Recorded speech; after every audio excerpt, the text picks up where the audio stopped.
Now, on another matter, the National Defense Authorization Act is one of the most significant pieces of legislation we tackle each year. It addresses many national and international priorities.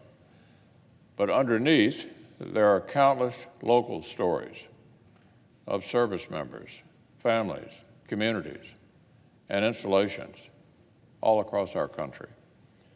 A few weeks ago, I had the opportunity to help cut the ribbon on a new state-of-the-art chemical weapons destruction facility at the Bluegrass Army Depot in Madison County in my state. For decades, this depot has been home to more than a 500-ton stockpile of lethal chemical weapons. Now, following years of hard work and advocacy, it will instead be the place where this toxic legacy of war is finally unwound. Earlier this month, the new facility safely destroyed its first munition. And this is just the beginning. This work will continue until the entire stockpile is eliminated. The Kentucky accomplishment reminds us of the terrible role that chemical weapons have played throughout history. Mankind has conscripted science onto the battlefield since warfare's earliest days, from contaminating water to poisoning arrows and bullets. But this fast-paced industrialization of the early 1900s brought forth a whole new wave of horrors. The use of weapons like mustard gas caused devastation in the trenches in World War I. President Franklin Roosevelt, responding to the proliferation of these weapons by our adversaries, mobilized an unprecedented level of chemical production during World War II. And while neither side deployed chemical weapons on the battlefield, their murderous use in Nazi concentration camps and Japanese experiments rank among the worst atrocities ever.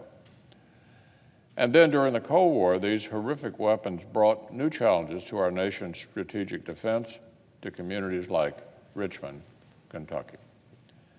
As the first chemical agents arrived in my home state in the 1940s, they were stored at the Bluegrass Army Depot, only miles away from schools and thousands of families. When I joined the Senate in 1985, the Army had recently announced plans to begin the destruction of bluegrass stores through a process called incineration, literally burning the agents. Imagine that for a moment, just throwing a warhead into an oven or a burnt pit. Fortunately, and understandably, nearby residents were concerned about releasing toxins into the air. Those fears only grew as we learned about numerous nerve gas leaks at the depot that had occurred over the previous decade. What happened next was a textbook example of representative democracy. The people of Kentucky used their voice in the U.S. Senate, changed the policy of the nation, and made the world a safer place. It's been my privilege for the last 3 decades to work alongside this community for the safe destruction of these deadly chemicals. This effort would not have been possible without allies like Craig Williams, an incredible local leader who pored over every detail until he became the leading expert on the depot. Together, we stopped the Army's incineration plans and convinced the Department of Defense to adopt the safest and most advanced alternative for the responsible destruction of the stockpile. It wasn't an easy fight, but it was a fight worth having, not only to protect the Kentuckians potentially in harm's way, but also to uphold our national commitment to destroy these terrible weapons. In 1984, President Reagan asserted America's leadership in calling for an international prohibition on chemical weapons.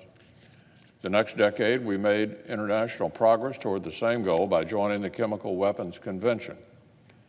The work continued in Madison County is part of this historic commitment. Now, unfortunately, while the U.S. is taking these steps, these horrific weapons still pose a threat to international peace.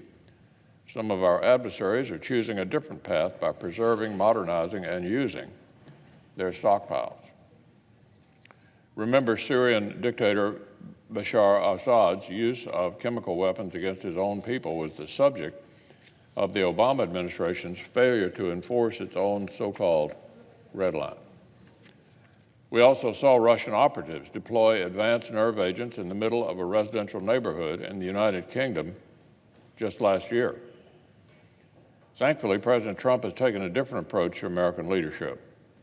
On 2 occasions, this administration has ordered strikes on the Syrian military targets after the Assad regime crossed the red line. As my colleagues remember, we've also deported Russian agents and placed new sanctions following the chemical attack on Sergei Skripal. The Senate has taken action as well.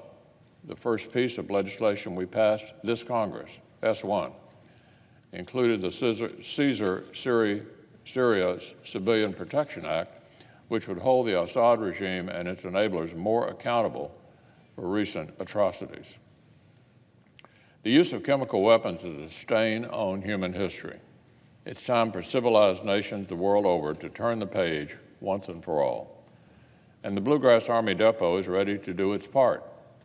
So this year's NDAA will authorize the funding that facility needs and the resources for countless installations across the country that each play important roles in their own communities. I hope my Senate colleagues will join me in keeping our commitment to finally finish this national security mission.